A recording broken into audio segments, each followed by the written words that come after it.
ದೇವರ ನಾಮಕ್ಕೆ ಸ್ತೋತ್ರವಾಗಲಿ. ಇಂದಿನ ನಿರೀಕ್ಷೆಯ ವಾಕ್ಯಕ್ಕೆ ನಿಮ್ಮೆಲ್ಲರನ್ನೂ ಸ್ವಾಗತಿಸಿಕೊಳ್ಳುತ್ತಾ ಇದ್ದೇನೆ. ಇಂದು ಕೂಡ ದೇವರ ವಾಕ್ಯದಿಂದ ನಿಮ್ಮೆಲ್ಲರನ್ನು ಭೇಟಿ ಮಾಡುವುದಕ್ಕೆ ದೇವರು ಕೊಟ್ಟ ಕೃಪೆ, ದೇವರು ಕೊಟ್ಟ ಎಲ್ಲ ಆಶೀರ್ವಾದಕ್ಕಾಗಿ ನಾನು ದೇವರಿಗೆ ಸ್ತೋತ್ರ ಮಾಡುತ್ತಾ ಇದ್ದೇನೆ. ಇಂದು ಕೂಡ ದೇವರು ನಿಮ್ಮ ಸಂಗಡ ಮಾತನಾಡುವುದಕ್ಕೆ ಸಿದ್ಧರಾಗಿದ್ದಾರೆ. ಎಷ್ಟು ಜನ ದೇವರ ಸ್ವರ ಕೇಳುವುದಕ್ಕೆ ಸಿದ್ಧರಾಗಿದ್ದೀರಿ? ಇಂದಿನ ನಿರೀಕ್ಷೆಯ ವಾಕ್ಯವನ್ನು ನಾವು ಓದಿಕೊಳ್ಳೋಣ. ಯೆರೆಮೀಯನ ಪ್ರವಾದನ ಗ್ರಂಥ 32ನೇ ಅಧ್ಯಾಯ 27ನೇ ವಾಕ್ಯ. ಜೆರೆಮೀಯ ಚಾಪ್ಟರ್ 32 ವರ್ಸ್ 27. ಆಗ ಯೆಹೋವನು ಯೆರೆಮೀಯನಿಗೆ ಈ ಮಾತನ್ನು ದಯಪಾಲಿಸಿದನು. ಇಗೋ, ನಾನು ಯೆಹೋವನು, ನರಪ್ರಾಣಿಗೆಲ್ಲ ದೇವರು. ನನಗೆ ಅಸಾಧ್ಯವಾದದ್ದು ಒಂದು ಉಂಟೋ? ಹಾಲೆಲೂಯ. ನೋಡಿರಿ, ದೇವರು ನಮ್ಮೆಲ್ಲರನ್ನು ನೋಡಿ ಹೇಳುವ ಕಾರ್ಯ ಇವತ್ತು ನಿಮ್ಮನ್ನು ನೋಡಿ ನೇರವಾಗಿ ಧೈರ್ಯಪಡಿಸುವುದಕ್ಕೆ, ನಿಮಗೆ ಒಂದು ಆಶ್ವಾಸನೆ ಅಥವಾ ಒಂದು ನಿರೀಕ್ಷೆ ಉಂಟು ಮಾಡುವ ಒಂದು ವಿಷಯವನ್ನು ದೇವರು ನೇರವಾಗಿ ಹೇಳುವ ಒಂದು ಕಾರ್ಯ ಯಾವುದೆಂಬುದಾಗಿ ನೋಡುವಾಗ, ನನಗೆ ಅಸಾಧ್ಯವಾದ ಕಾರ್ಯ ಉಂಟೋ? Is there anything too hard for me? ನನಗೆ, ದೇವರಿಗೆ ಅಸಾಧ್ಯವಾದ ಕಾರ್ಯ ಒಂದು ಉಂಟೋ? ನಾನು ನರಪ್ರಾಣಿಗೆಲ್ಲ ದೇವರು. Hallelujah. I am the God of all flesh, all living beings, all human beings. Hallelujah. ಎಲ್ಲ ಮನುಷ್ಯರಿಗೆ ನಾನು ಹಾಲೆಲೂಯ ದೇವರಾಗಿದ್ದೇನೆ. ನನ್ನಿಂದ ಅಸಾಧ್ಯವಾದ ಕಾರ್ಯ, ಕಠಿಣವಾದ ಕಾರ್ಯ, ಆಗದ ಕಾರ್ಯ ಒಂದು ಉಂಟೋ? ಒಂದು ಪ್ರಶ್ನೆಯನ್ನು ದೇವರು ಇವತ್ತು ನಿಮ್ಮ ಮುಂದೆ ಇಟ್ಟು, ಒಂದು ಸವಾಲಾಗಿ ನಿಮ್ಮ ಮುಂದೆ ಒಂದು ಪ್ರಶ್ನೆಯನ್ನು ಇಟ್ಟು ನಿಮ್ಮನ್ನು ಧೈರ್ಯಪಡಿಸ್ತಾ ಇದ್ದಾರೆ. ಅವರು ಯೆರೆಮೀಯನನ್ನು ನೋಡಿ ಹೇಳಿದ ಅದೇ ಮಾತು. ಯೆರೆಮೀಯನು ಜನರು ಅಷ್ಟು ಕಠಿಣವಾದ ಹಾಲೆಲೂಯ ಜಾರಿ ಹೋಗುವ ಜನರು, ಮಾತು ಕೇಳದ ಜನರು, ಹಿಂಜಾರಿ ಹೋದ ಜನರನ್ನು ಕುರಿತು ಆಶ್ಚರ್ಯಪಡುತ್ತಾ ಇರುವಾಗ, ಸಂದೇಹ ಪಡುತ್ತಾ ಇರುವಾಗ ದೇವರು ಯೆರೆಮೀಯನಿಗೆ ಈ ಮಾತನ್ನು ಹೇಳುತ್ತಾ ಇದ್ದಾರೆ.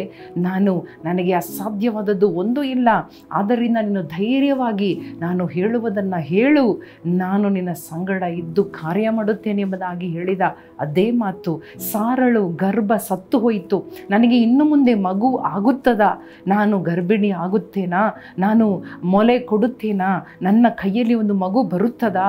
ನನ್ನ ಗರ್ಭ ಸತ್ತು ಹೋಗಿದೆ, ನನಗೆ ವಯಸ್ಸಾಗಿದೆ, ನನಗೆ ಎಲ್ಲ ನಿರೀಕ್ಷೆ ಹೋಗಿದೆ, ಈಗಲೂ ಸಾಧ್ಯನಾ ಎಂಬುದಾಗಿ ಅವಳು ಹಾಲೆಲೂಯ ಭಯಪಡುತ್ತಾ, ನಾಚಿಕೆ ಪಡುತ್ತಾ, ಅವಳು ಚಿಂತೆ ಮಾಡುತ್ತಾ ಇರುವಾಗ ದೇವರ ದೂತನಿಂದ ಹಾಲೆಲೂಯ ದೇವರು ಅವಳಿಗೆ ಹೇಳಿದ ಅದೇ ಮಾತು. Is there anything too hard for me? ನನ್ನಿಂದ ಅಸಾಧ್ಯವಾದ ಕಾರ್ಯ ಒಂದು ಉಂಟಾ? ಹಾಲೆಲೂಯ. ಇವತ್ತು ನಿಮ್ಮ ಪ್ರಾಬ್ಲಮ್ಮು, ನಿಮ್ಮ ಕಷ್ಟ, ನಿಮ್ಮ ಅಸಾಧ್ಯವಾದ ಕಾರ್ಯ, maybe you are finding it difficult and hard and impossible.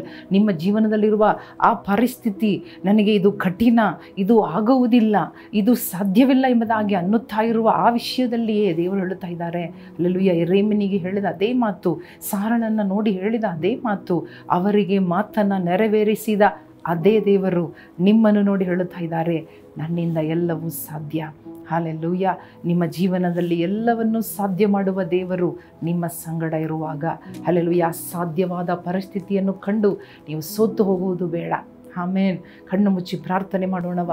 ದೇವರಿಂದ ಎಲ್ಲ ಸಾಧ್ಯ, ಮನುಷ್ಯರಿಂದ ಸಾಧ್ಯವಾದದ್ದು, ನನ್ನಿಂದ ನಿಮ್ಮಿಂದ ಸಾಧ್ಯವಾದದ್ದು, ಹಣದಿಂದ, ಬುದ್ಧಿಯಿಂದ, ಭುಜಬಲದಿಂದ ಸಾಧ್ಯವಾದದ್ದು ಹೌದು. ಆದರೆ ನಮ್ಮ ದೇವರು ನರಪ್ರಾಣಿಗೆಲ್ಲ ದೇವರು, ಜಗತ್ತಿಗೆ ದೇವರು, ಸೃಷ್ಟಿಕರ್ತ ದೇವರು ಹೇಳುತ್ತಾ ಇದ್ದಾರೆ ನಿಮ್ಮನ್ನು ನೋಡಿ, ಮಗನೇ ಮಗಳೇ, ನನ್ನಿಂದ ಅಸಾಧ್ಯವಾದದ್ದು ಒಂದು ಉಂಟು? Is there anything too hard for me? Just look at your situation. ನಿಮ್ಮ ಪರಿಸ್ಥಿತಿಗಳನ್ನು ನೋಡಿ ಹೇಳ್ರಿ, ನಿಮ್ಮ ಕಷ್ಟವನ್ನು ನೋಡಿ ಹೇಳ್ರಿ, ನನ್ನ ದೇವರಿಂದ ಅಸಾಧ್ಯ ಒಂದು ಇಲ್ಲ. ನಾನು ನಂಬುವಾಗ ನನ್ನಿಂದ ಅಸಾಧ್ಯ ಒಂದು ಇಲ್ಲ. ನಂಬುವವರಿಗೆ ಎಲ್ಲವೂ ಸಾಧ್ಯ. All things are possible for those who believe. Tell your problem, I believe that there is nothing too hard for the Lord. Tell your problem, tell your enemies. ನಿಮ್ಮ ಶತ್ರುಗಳನ್ನು, ವೈರಿಗಳನ್ನು, ನಿಮ್ಮ ಪರಿಸ್ಥಿತಿಗಳನ್ನು, ಕಷ್ಟಗಳನ್ನು ಗುಡ್ಡಗಳನ್ನು ಬೆಟ್ಟಗಳನ್ನು ನೋಡಿ ಹೇಳ್ರಿ, there is nothing impossible with my God. ನಾನು ಆರಾಧಿಸುವ, ಸೇವಿಸುವ, ಪೂಜಿಸುವ, ಪ್ರಾರ್ಥಿಸುವ ನನ್ನ ದೇವರಿಂದ ಅಸಾಧ್ಯವಾದ ಕಾರ್ಯ ಒಂದು ಇಲ್ಲ, ಒಂದು ಇಲ್ಲ. ಹಲ್ಲೆಲೂಯಾ. ಅಸಾಧ್ಯವಾದ ರೋಗ ಒಂದು ಇಲ್ಲ, ಅಸಾಧ್ಯವಾದ ಕಠಿಣವಾದ ಕಷ್ಟಗಳು, ನೀಗಿಸಲಾರದ ಕಷ್ಟಗಳು ಒಂದು ಇಲ್ಲ, ಬದಲಾಯಿಸಲಾರದಂಥ ಕಾರ್ಯಗಳು ಒಂದು ಇಲ್ಲ. ದೇವರಿಂದ ಎಲ್ಲವೂ ಸಾಧ್ಯ. ಯೇಸು ಕ್ರಿಸ್ತನ ನಾಮದಲ್ಲಿ ಬೇಡಿಕೊಳ್ಳುತ್ತೇವೆ ನಮ್ಮ ತಂದೆ, ಆಮೇನ್.